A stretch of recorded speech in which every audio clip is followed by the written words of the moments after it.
Stefanel clash réel Diana Bouli? Il y a des personnes qui gèrent leur notoriété par les bad buzz après, c'est pour pleurer en live. Dit-elle. L'amitié est-elle terminée entre les deux exploratrices Ouattara et Koulibaly? Eh bien, hier Diana Bouli a refusé de soutenir sa collègue tiktokeuse Miracle au concours House of Challenge où il fallait pousser les gens à voter pour la faire gagner. Cette sortie de Stefanel ne semble pas anodin car elle dit: avec beaucoup de recul, je comprends qu'il y a des personnes qui gèrent leur notoriété par les bad buzz, juste parce qu'elles aiment que toute l'attention soit sur elles. Après, c'est pour se victimiser et se faire passer pour des victimes. Je ne soutiendrai plus personne dans ces bad buzz, parce qu'on dit dans la Bible: tourne ta langue 7 fois avant de parler. Parfois, il vaut mieux se taire que de toujours parler pour ne rien dire de bon. Il faut aussi écouter les conseils qu'on te donne. Il ne suffit pas de dire « je ne suis pas jaloux », il faut le prouver par les actes. Mais à chacun ses choix de vie.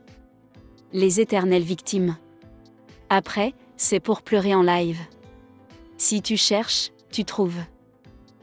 Priez pour que le Seigneur vous donne l'esprit de sagesse, c'est très important. Apprenez à laisser les autres briller. Il y a de la place pour tout le monde. Encore une fois, la Bible dit « la bouche nous condamne ». Faites très attention. À force de faire les mêmes erreurs, vous vous retrouverez seul. Parfois, faire un travail sur soi, c'est très important. Et savoir se protéger, encore plus. Que le Seigneur vous protège. On pourrait bien penser qu'elle vise Reine de Saba, mais est-ce qu'elle est déjà un jour venue pleurer dans un live? Est-ce que Stefanel l'a un jour défendue? Or Diana est connue pour ce genre de choses, les larmes, les clashs bad buzz et la pitié. Et Stefanel a toujours pris sa défense sur les réseaux envers et contre tous. Alors peut-on affirmer sans crainte de nous tromper que Ouattara s'adresse à Koulibaly? Qu'en pensez-vous s'il vous plaît? Montaigu agresse et traumatisé avec une bouteille, et avec la complicité d'une connaissance du showbiz, le web comédien Ludwig alias Maa Ndongo raconte son histoire en larmes sur Sun Plus TV. Il dit: en 2020, je crois, ou peut-être en 2021 ou 2022, je ne sais pas si c'était avant ou après ma nomination au Canal 2 Or. Je pense que c'était en 2021. Je me trouvais chez moi avec ma grand-mère, sans sortir depuis un moment, car j'avais compris que beaucoup de gens m'approchaient uniquement pour obtenir quelque chose de moi. C'était vraiment intéressant de voir que toutes les personnes autour de moi venaient prendre quelque chose, des voyages, des cadeaux, etc. À un moment, je me sentais utilisée. Je me suis donc éloignée de ces personnes et je me suis rapprochée de ma famille. Un jour, une connaissance du showbiz m'a appelée. Je l'avais rencontré lors d'un événement organisé par mon styliste, Mayongo. Nous avions fait des voyages ensemble lors d'autres événements. Il m'a appelé pour me dire qu'il ne m'avait pas vue depuis un moment et s'il pouvait faire quelque chose pour moi. Je lui ai dit que tout allait bien, que j'étais simplement chez moi. Il m'a alors proposé de venir à l'anniversaire de sa cousine ou de sa sœur, qui était une grande fan de moi. Il voulait que je fasse une apparition et prenne des photos. J'ai accepté, mais j'ai précisé que je ne resterai pas longtemps. Il est venu me chercher avec un Yango, et nous sommes partis pour Bonaberry. En route, la voiture a eu un petit problème, et nous nous sommes arrêtés. J'ai pris cela comme un signe, mais je suis restée avec lui. Nous sommes arrivés à Bonaberry vers 22h30. Il m'a dit que la maison n'était pas loin et qu'on pourrait y aller à pied. Je n'étais pas à l'aise avec cette idée, mais il m'a rassurée en disant que c'était juste entre familles. Alors que nous marchions, j'ai senti une présence derrière nous. Nous avions traversé l'entrée d'un stade et étions en train d'avancer. J'ai entendu des pas derrière nous et, en me retournant, j'ai vu 5 personnes courir vers nous dans le noir.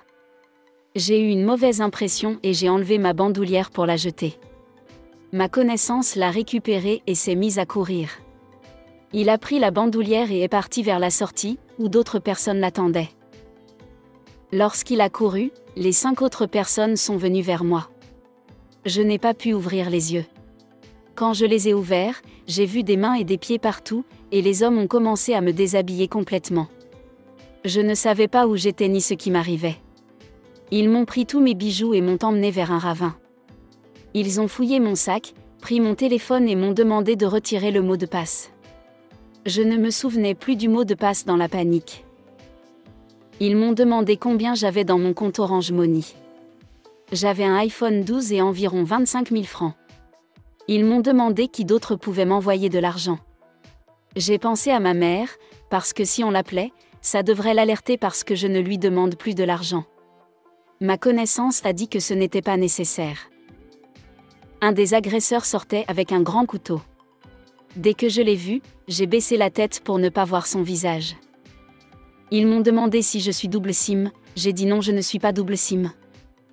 Ils m'ont immobilisé les mains et les pieds, et ils ont utilisé mon gel et une bouteille de jus pour me faire subir des choses désagréables. Je ne veux pas en dire plus à cause des enfants qui pourraient écouter. Je marchais avec le gel à cause de la Covid. Après qu'ils aient fini, ils m'ont lâché et je me suis cogné la tête. J'étais comme un prisonnier, encerclé. C'était tard, entre 22h30 et 23h, mais je ne savais pas exactement l'heure. Quand ils ont terminé, ils m'ont dit de rentrer.